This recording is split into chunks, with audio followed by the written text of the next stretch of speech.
जतोई मुर्तज़ा जतोई कहता है कि आपसे हिसाब किताब होगा, क्या हिसाब लेगा मुर्तज़ा जतोई? देखिए, एज ए वकील मैं समझता हूँ कि मैं होम मिनिस्टर की बात नहीं करूँगा, लेकिन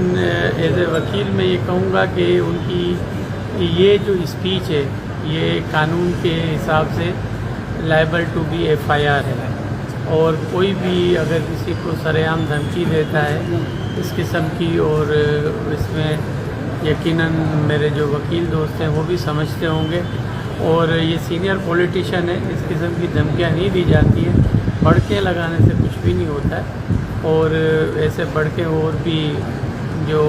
आजकल जेलों में पड़े हैं वो भी लगा देते कि हम ये कर देंगे और वो कर देंगे,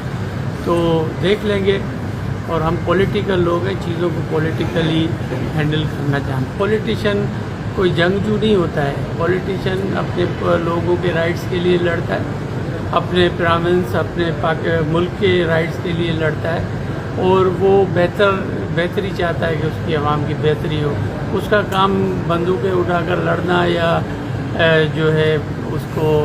इस किस्म के एक्ट करना वो नहीं है उसका काम। ये किसी वारियर का काम होगा, और हम वारियर कि आइंदा एहतियात करें, इस किस्म के सिर्फ मुझे ही धमकियाँ इस किस्म की ना दें, और या किसी और को भी दे रहे हैं तो वो इस किस्म की धमकियाँ एक पॉलिटिशियन को जेब नहीं देती हैं। वो कहते हैं कि हम ख़ानदानी लोग हैं, और उसके जो एसोसिएट्स जो साथी हैं वो भी